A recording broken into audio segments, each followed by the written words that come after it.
The Iliad of Homer. Book 3. Alexandria, also called Paris, challenges Menelaus. Helen and Priam view the Achaeans from the wall. The covenant. Paris and Menelaus fight, and Paris is worsted. Venus carries him off to save him. Scene between him and Helen. When the companies were thus arrayed, each under its own captain, the Trojans advanced as a flight of wild fowl or cranes that scream overhead when rain and winter drive them over the flowing waters of Oceanus to bring death and destruction on the pygmies, and they wrangle in the air as they fly. But the Achaeans marched silently, in high heart, and minded to stand by one another. As when the south wind spreads a curtain of mist upon the mountain tops, bad for shepherds but better than night for thieves, and a man can see no further than he can throw a stone, even so rose the dust from under their feet as they made all speed over the plain. When they were close up with one another, Alexandrus came forward as champion on the Trojan side. On his shoulders he bore the skin of a panther, his bow, and his sword, and he brandished 2 spears shod with bronze as a challenge to the bravest of the Achaeans to meet him in single fight. Menelaus saw him thus stride out before the ranks, and was glad as a hungry lion that lights on the carcass of some goat or horned stag, and devours it there and then, though dogs and youths set upon him. Even thus was Menelaus glad when his eyes caught sight of Alexandrus, for he deemed that now he should be revenged. He sprang, therefore, from his chariot, clad in his suit of armor. Alexandrus quailed as he saw Menelaus come forward, and shrank in fear of his life under cover of his men. As one who starts back affrighted, trembling and pale, when he comes suddenly upon a serpent in some mountain glade, even so did Alexandrus plunge into the throng of Trojan warriors, terror-stricken at the sight of the son of Atreus. Then Hector upbraided him. "Paris," said he, "evil-hearted Paris, fair to see, but woman-mad, and false of tongue, would that you had never been born, or that you had died unwed. Better so, than live to be disgraced and looked askance at. Will not the Achaeans mock at us and say that we have sent one to champion us who is fair to see, but who has neither wit nor courage? Did you not, such as you are, get your following together and sail beyond the seas? Did you not from your far country carry off a lovely woman wedded among a people of warriors, to bring sorrow upon your father, your city, and your whole country, but joy to your enemies, and hangdog shamefacedness to yourself? And now can you not dare face Menelaus, and learn what manner of man he is whose wife you have stolen? Where indeed would be your lyre and your love tricks, your comely locks and your fair favor, when you were lying in the dust before him? The Trojans are a weak-kneed people, or ere this you would have had a shirt of stones for the wrongs you have done them." And Alexandrus answered, "Hector, your rebuke is just. You are hard as the axe, which a shipwright wields at his work, and cleaves the timber to his liking. As the axe in his hand, so keen is the edge of your scorn. Still, taunt me not with the gifts that golden Venus has given me, they are precious, let not a man disdain them, for the gods give them where they are minded, and none can have them for the asking. If you would have me do battle with Menelaus, bid the Trojans and Achaeans take their seats, while he and I fight in their midst for Helen and all her wealth. Let him who shall be victorious and prove to be the better man take the woman and all she has, to bear them to his home, but let the rest swear to a solemn covenant of peace whereby you Trojans shall stay here in Troy, while the others go home to Argos and the land of the Achaeans." When Hector heard this he was glad, and went about among the Trojan ranks holding his spear by the middle to keep them back, and they all sat down at his bidding, but the Achaeans still aimed at him with stones and arrows, till Agamemnon shouted to them saying, "Hold, Argives, shoot not, sons of the Achaeans, Hector desires to speak." They ceased taking aim and were still, whereon Hector spoke. "Hear from my mouth," said he, "Trojans and Achaeans, the saying of Alexandrus, through whom this quarrel has come about. He bids the Trojans and Achaeans lay their armor upon the ground, while he and Menelaus fight in the midst of you for Helen and all her wealth. Let him who shall be victorious and prove to be the better man take the woman and all she has, to bear them to his own home, but let the rest swear to a solemn covenant of peace. Thus he spoke, and they all held their peace, till Menelaus of the loud battle cry addressed them. And now, he said, hear me too, for it is I who am the most aggrieved. I deem that the parting of Achaeans and Trojans is at hand, as well it may be, seeing how much have suffered for my quarrel with Alexandrus and the wrong he did me. Let him who shall die, die, and let the others fight no more. Bring, then, 2 lambs, a white ram and a black ewe, for earth and sun, and we will bring a third for Jove. Moreover, you shall bid Priam come, that he may swear to the covenant himself, for his sons are high-handed and ill to trust, and the oaths of Jove must not be transgressed or taken in vain.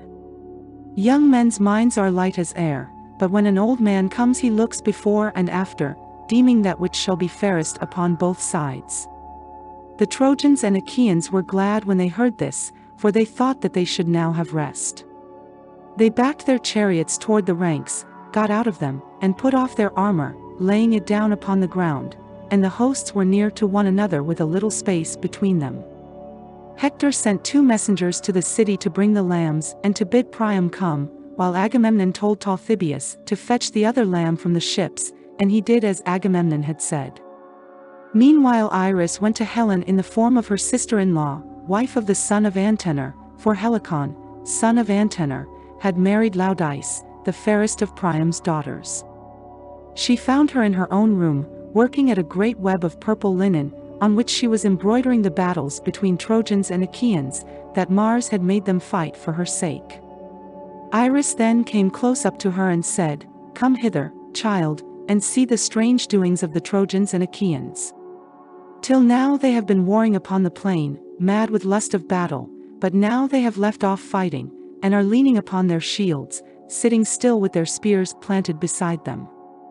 Alexandrus and Menelaus are going to fight about yourself, and you are to be the wife of him who is the victor.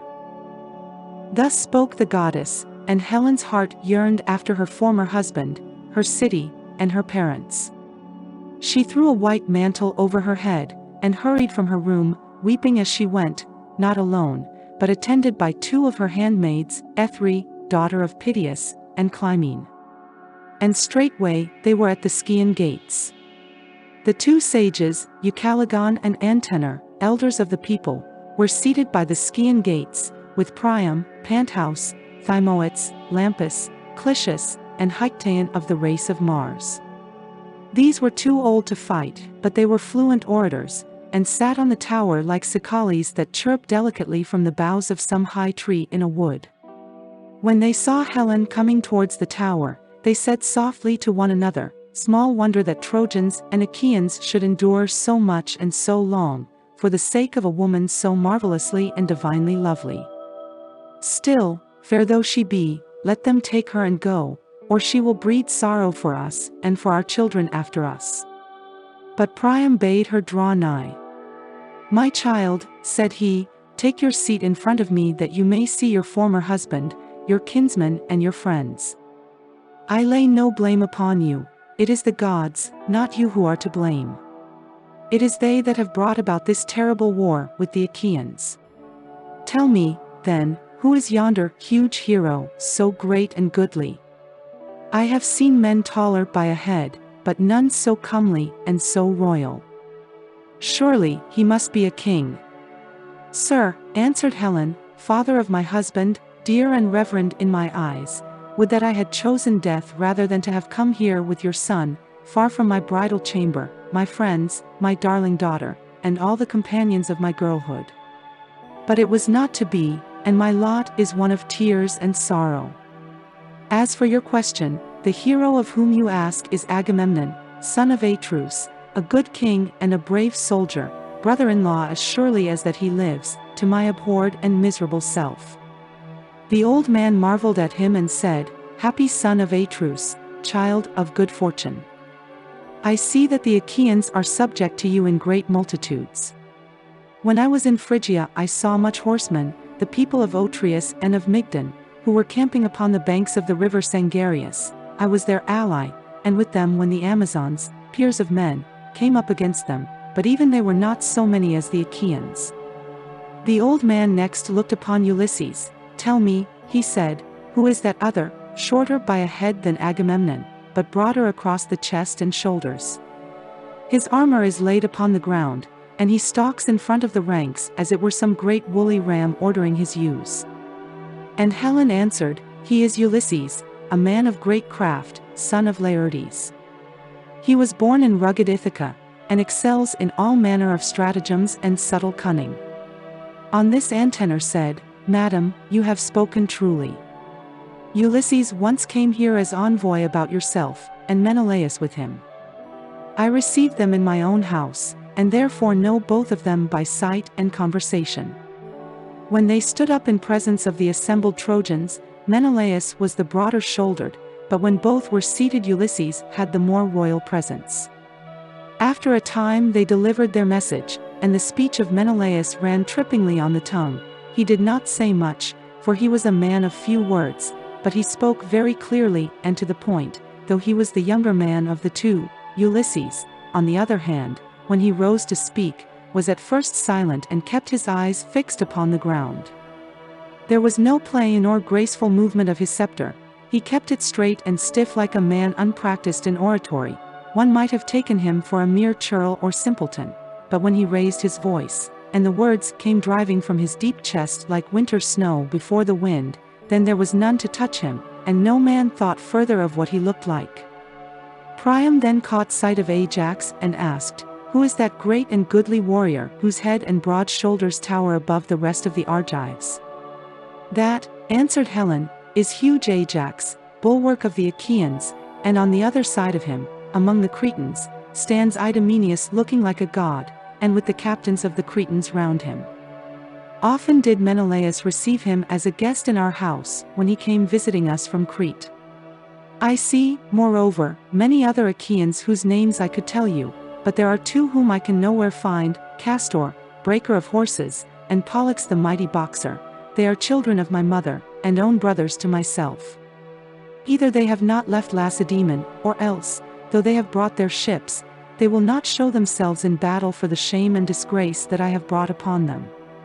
She knew not that both these heroes were already lying under the earth in their own land of Lacedaemon. Meanwhile the heralds were bringing the holy oath offerings through the city, 2 lambs and a goatskin of wine, the gift of earth, and Idaeus brought the mixing bowl and the cups of gold. He went up to Priam and said, Son of Laomedon, the princes of the Trojans and Achaeans bid you come down on to the plain and swear to a solemn covenant. Alexandrus and Menelaus are to fight for Helen in single combat, that she and all her wealth may go with him who is the victor. We are to swear to a solemn covenant of peace, whereby we others shall dwell here in Troy, while the Achaeans return to Argos and the land of the Achaeans. The old man trembled as he heard, but bade his followers yoke the horses, and they made all haste to do so. He mounted the chariot, gathered the reins in his hand, and Antenor took his seat beside him. They then drove through the Scaean gates on to the plain. When they reached the ranks of the Trojans and Achaeans they left the chariot, and with measured pace advanced into the space between the hosts. Agamemnon and Ulysses both rose to meet them. The attendants brought on the oath offerings and mixed the wine in the mixing bowls. They poured water over the hands of the chieftains, and the son of Atreus drew the dagger that hung by his sword, and cut wool from the lambs' heads. This the men servants gave about among the Trojan and Achaean princes, and the son of Atreus lifted up his hands in prayer. Father Jove, he cried, that rulest in Ida, most glorious in power, and thou, O Son, that sayest and givest ear to all things, earth and rivers, and ye who in the realms below chastise the soul of him that has broken his oath, witness these rites and guard them, that they be not vain. If Alexandrus kills Menelaus, let him keep Helen and all her wealth, while we sail home with our ships, but if Menelaus kills Alexandrus, let the Trojans give back Helen and all that she has. Let them moreover pay such fine to the Achaeans as shall be agreed upon, in testimony among those that shall be born hereafter. And if Priam and his sons refuse such fine when Alexandrus has fallen, then will I stay here and fight until I have got satisfaction. As he spoke he drew his knife across the throats of the victims, and laid them down gasping and dying upon the ground, for the knife had reft them of their strength. Then they poured wine from the mixing bowl into the cups, and prayed to the everlasting gods, saying, Trojans and Achaeans among one another, Jove, most great and glorious, and ye other everlasting gods, grant that the brains of them who shall first sin against their oaths, of them and their children, may be shed upon the ground even as this wine, and let their wives become the slaves of strangers. Thus they prayed, but not as yet would Jove grant them their prayer. Then Priam, descendant of Dardanus, spoke, saying, Hear me, Trojans and Achaeans, I will now go back to the wind-beaten city of Iliad. I dare not with my own eyes witness this fight between my son and Menelaus, for Jove and the other immortals alone know which shall fall. On this he laid the 2 lambs on his chariot and took his seat. He gathered the reins in his hand, and Antenor sat beside him. The 2 then went back to Iliad. Hector and Ulysses measured the ground, and cast lots from a helmet of bronze to see which should take aim first. Meanwhile the 2 hosts lifted up their hands and prayed, saying, Father Jove, that rulest from Ida, most glorious in power, grant that he who first brought about this war between us may die, and enter the house of Hades, while we others remain at peace and abide by our oaths. Great Hector now turned his head aside while he shook the helmet, and the lot of Paris flew out first. The others took their several stations, each by his horses and the place where his arms were lying, while Alexandrus, husband of lovely Helen, put on his goodly armor. First he greaved his legs with greaves of good make and fitted with ankle clasps of silver. After this he donned the cuirass of his brother Lycon, and fitted it to his own body. He hung his silver-studded sword of bronze about his shoulders, and then his mighty shield. On his comely head he set his helmet, well wrought, with a crest of horsehair that nodded menacingly above it, and he grasped a redoubtable spear that suited his hands. In like fashion Menelaus also put on his armor. When they had thus armed, each amid his own people, they strode fierce of aspect into the open space, and both Trojans and Achaeans were struck with awe as they beheld them. They stood near one another on the measured ground, brandishing their spears, and each furious against the other. Alexandrus aimed first, and struck the round shield of the son of Atreus, but the spear did not pierce it, for the shield turned its point. Menelaus next took aim, praying to Father Jove as he did so. King Jove, he said, grant me revenge on Alexandrus who has wronged me, subdue him under my hand that in ages yet to come a man may shrink from doing ill deeds in the house of his host.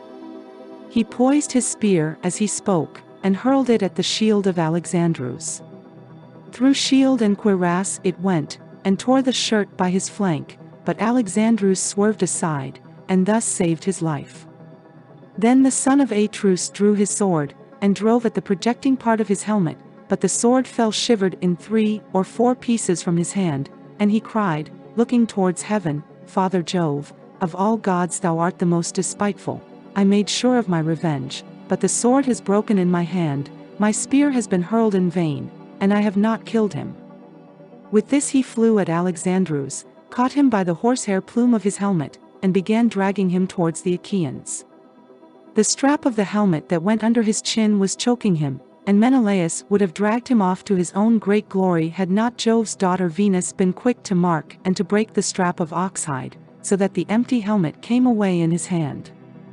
This he flung to his comrades among the Achaeans, and was again springing upon Alexandrus to run him through with a spear, but Venus snatched him up in a moment, as a god can do, hid him under a cloud of darkness, and conveyed him to his own bedchamber. Then she went to call Helen, and found her on a high tower with the Trojan women crowding round her. She took the form of an old woman who used to dress wool for her when she was still in Lacedaemon, and of whom she was very fond. Thus disguised she plucked her by perfumed robe and said, Come hither, Alexandrus says you are to go to the house. He is on his bed in his own room, radiant with beauty and dressed in gorgeous apparel. No one would think he had just come from fighting, but rather that he was going to a dance, or had done dancing and was sitting down. With these words, she moved the heart of Helen to anger. When she marked the beautiful neck of the goddess, her lovely bosom, and sparkling eyes, she marveled at her and said, Goddess, why do you thus beguile me? Are you going to send me afield still further to some man whom you have taken up in Phrygia or fair Meonia? Menelaus has just vanquished Alexandrus, and is to take my hateful self back with him. You are come here to betray me. Go sit with Alexandrus yourself, henceforth be goddess no longer, never let your feet carry you back to Olympus, worry about him and look after him till he make you his wife, or, for the matter of that, his slave. But me? I shall not go. I can garnish his bed no longer. I should be a byword among all the women of Troy. Besides, I have trouble on my mind. Venus was very angry, and said, Bold hussy, do not provoke me. If you do, I shall leave you to your fate and hate you as much as I have loved you. I will stir up fierce hatred between Trojans and Achaeans, and you shall come to a bad end. At this Helen was frightened. She wrapped her mantle about her and went in silence, following the goddess and unnoticed by the Trojan women. When they came to the house of Alexandrus, the maidservants set about their work, but Helen went into her own room, and the laughter-loving goddess took a seat and set it for her facing Alexandrus. On this Helen, daughter of aegis-bearing Jove, sat down, and with eyes askance began to upbraid her husband. So you are come from the fight, said she. Would that you had fallen rather by the hand of that brave man who was my husband. You used to brag that you were a better man with hands and spear than Menelaus. Go, then, and challenge him again, but I should advise you not to do so, for if you are foolish enough to meet him in single combat, you will soon fall by his spear. And Paris answered, Wife, do not vex me with your reproaches. This time, with the help of Minerva, Menelaus has vanquished me. Another time I may myself be victor, for I too have gods that will stand by me. Come, let us lie down together and make friends. Never yet was I so passionately enamored of you as at this moment, not even when I first carried you off from Lacedaemon and sailed away with you, not even when I had conversed with you upon the couch of love in the island of Crane was I so enthralled by desire of you as now. On this, he led her towards the bed, and his wife went with him. Thus they laid themselves on the bed together, but the son of Atreus strode among the throng, looking everywhere for Alexandrus, and no man, neither of the Trojans nor of the allies, could find him. If they had seen him they were in no mind to hide him, for they all of them hated him as they did death itself. Then Agamemnon, king of men, spoke, saying, Hear me, Trojans, Dardanians, and allies. The victory has been with Menelaus, therefore give back Helen with all her wealth, and pay such fine as shall be agreed upon, in testimony among them that shall be born hereafter. Thus spoke the son of Atreus, and the Achaeans shouted in applause. We hope you are enjoying the Iliad of Homer. Stay tuned for the next section. We will see you then.